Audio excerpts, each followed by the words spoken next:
Hi, I'm the Moonlit Page Turner. Grab your treat, grab your tea. Let's talk books.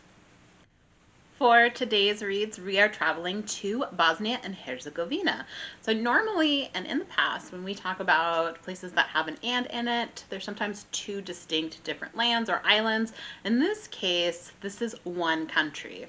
So Bosnia is in the north, Herzegovina is in the south, and when they decided to become an independent country in 1992, they decided to keep both names. Now, the area of Bosnia and Herzegovina, and probably most well known is Sarajevo, which is the capital, which is also in the title of one of our books. That land has been populated by people since prehistoric times. We're talking Paleolithic era. They have had the Romans there. They were invaded by the Celts. They were part of the Ottoman Empire. Then they became part of Austria-Hungary. Then they were known as the Kingdom of Yugoslavia. And then in 1992, they decided to separate. Slovenia and Croatia separated first. Then Bosnia and Herzegovina decided to become their own country. And this creates basically the start of the Bosnian War, which went from 1992 to 1995 and is mentioned in both of our books. In both of the books, they also are a little confused about why the Bosnian War started. And for that, we have to go back in history a little bit. Like I said, Bosnia and Herzegovina have been invaded by multiple countries, and in World War II, they were occupied by the Germans. And during that time, they had Nazi death camps. And one of the main targets for the Nazi death camps were the Serbian population that lived there.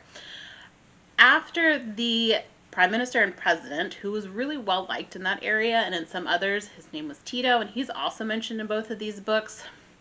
Once he dies in 1980, this government then decides to have like a council of three, and these are the three main ethnic populations. So we have the Croats, the Serbians, and the Bosnians. The Croats and the Serbians decide that they want to form their own country, and the Serbs are not in for that. They wanted to stay part of Yugoslavia. And this is where we have this war, which killed thousands of people, mostly Bosnians. So we had this ethnic cleansing, where we saw the ethnic cleansing of the Serbs during World War II. So this is a really complicated and historical fight, and we will see both of those in our books today.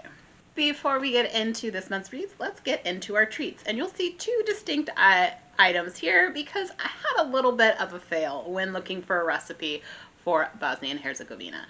So the first recipe that I looked up that looked really interesting, it was titled Bosnian Lokum. And it looked a lot like Turkish Delight. So I followed the recipe. It had me at first make this like yogurt bread, and then it had me make the Turkish Delight on top, which I've made this before. It was the halva, and it was almost pretty much the same recipe. So they didn't tell me to combine them, but I did anyways. And so that was this treat. Then it tasted kind of weird and it didn't look right, so I had to go do some more research. And then I came across this. Now this looks like a Russian tea cake or Mexican wedding cookie, and this is also called a Bosnian Lokum, and it's used to eat with coffee, and coffee is a strong point in both of our books as well. So I believe this one is actually the Bosnian Lokum, and then Lokum itself is Turkish Delight, which would have been the top, and then I have no idea where the bottom cake came from. So I will post both of the recipes below, so you're welcome to try them out. But the little shortbreads covered in powdered sugar, really great, and I recommend this one. The first book that I'm going to talk about is our nonfiction read. So I did read a fiction and nonfiction for Bosnia and Herzegovina, and the first one we're going to talk about is the nonfiction, and this is Goodbye Sarajevo, and this is by Atka, Reid, and Hanna Schofield. The very first chapter is Hanna's chapter, and they'll go every other between Atka and Hanna and her sister Nadia are getting on a bus to leave Sarajevo because we are in the middle of a war and they're only allowing a certain amount of people out. So at this time in the first chapter, Hanna is 12 and Nadia is 15, and they're going by themselves on a bus in a war zone to try to get to Croatia. And they're instructed, once they get to Croatia, here's a list of people that their father has had business relationships with. Hopefully one of them will help them out. Atka is going to return back home where she lives with her grandmother, her father, and she has an older brother who is in his conscripted military service, although that being a Bosnian ethnic group is really dangerous for him, so he is trying to get out of it. But she has like 7 other siblings that she has to look out for. Altogether, there are 10 kids. The mom is actually in Vienna with one of the other girls, and she is trying to get her son out of military service and volunteering to help other families as well. The mom will come in and out of the story, but she is not like a principal character in this, and I'll explain why in a little bit. But the very first chapter, we see these 2 girls separate, and they both make a promise to each other to be safe and do what they can to get back together. Atka's in her early 20s. She was a university student, but of course, wartime, no college. So she actually ends up volunteering to become a translator at a radio station, and then eventually she will become a translator for foreign journalists. And she is the main breadwinner for her family. So that's a real struggle for her because war zone, it's really hard to get food items. They are given some aid, but not a lot. So they do have to buy a lot of stuff on the black market, as well as she gets a lot of stuff from her, the foreign journalist that she works for. So she does a lot to help support the family. The mom will eventually meet up with Nadia and Hanna, and she will bring their other sister, and her name's Layla, and she's also a teenager. And then the mom will leave all 3 teenagers in Croatia. Luckily, the 3 girls are able to find a woman named Danica. She is their landlady. They're going to rent from her. Mom's going to leave. The girls, the 2 oldest, Layla and Nadia, are going to end up getting jobs as waitresses. Hanna is the one that says, I'm going to go to school because that's what I'm able to give to my family to get an education, because no one else is able to because they have to work to support us. So Hanna is a straight A student. She sees that as her responsibility. These poor girls. Luckily, they have a lot of help. There's a woman that works at a hotel that helps them early on once they leave Sarajevo and end up in Croatia. And that woman is throughout the story as well.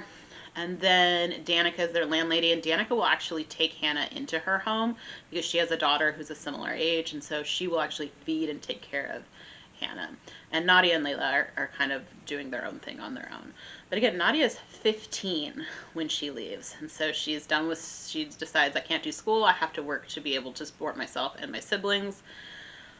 This story all together, it was interesting to see the 2 perspectives of war, because you have Hanna, who is a refugee, and then you see Atka, who is in the war zone, and she is actually going into more dangerous areas to help the foreign correspondence, so she's able to make money to support her family.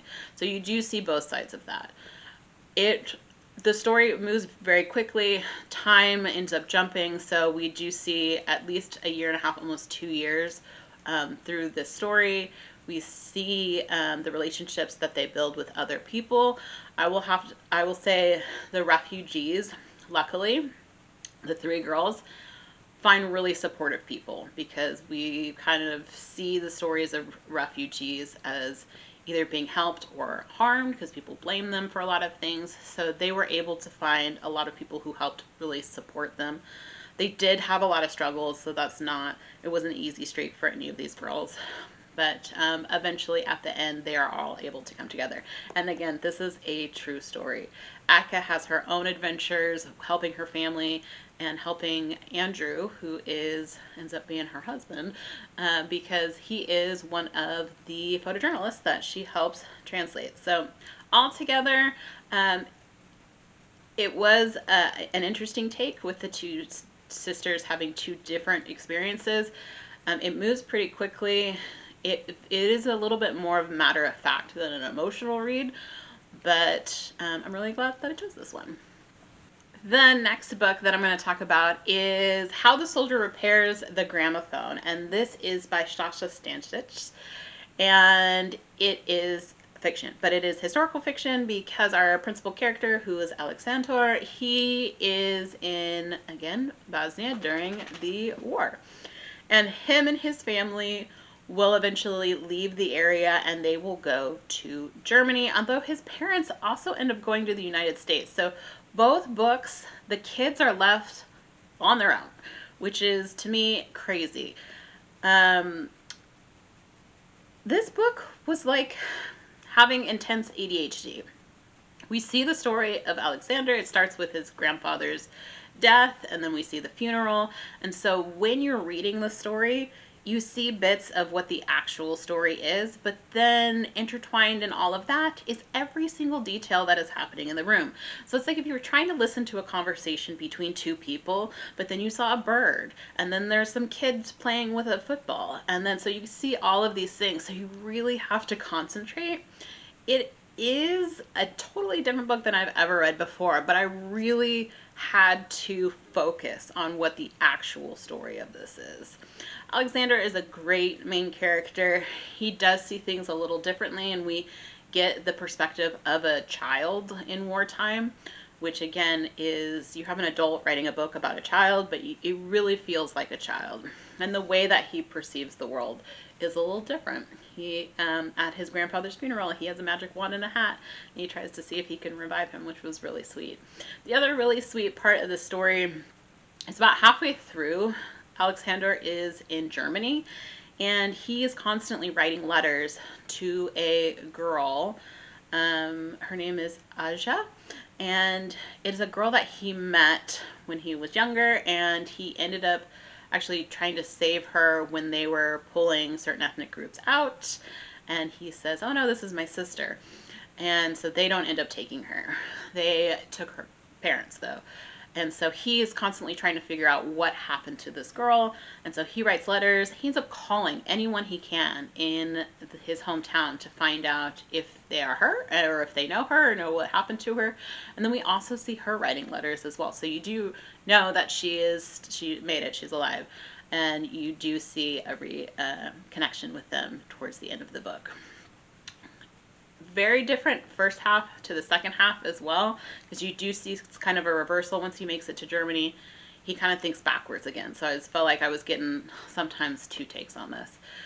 So very, very different book. I did not fully enjoy it because I think I had to concentrate so hard on what the actual story was. But if you're looking for something different, I would recommend checking this out. Hey, thanks for stopping by. Next month, we are traveling to Botswana. We have fiction and poetry for you. If you're interested in what we have read or what's coming up, please visit us on Goodreads and Instagram. See you then.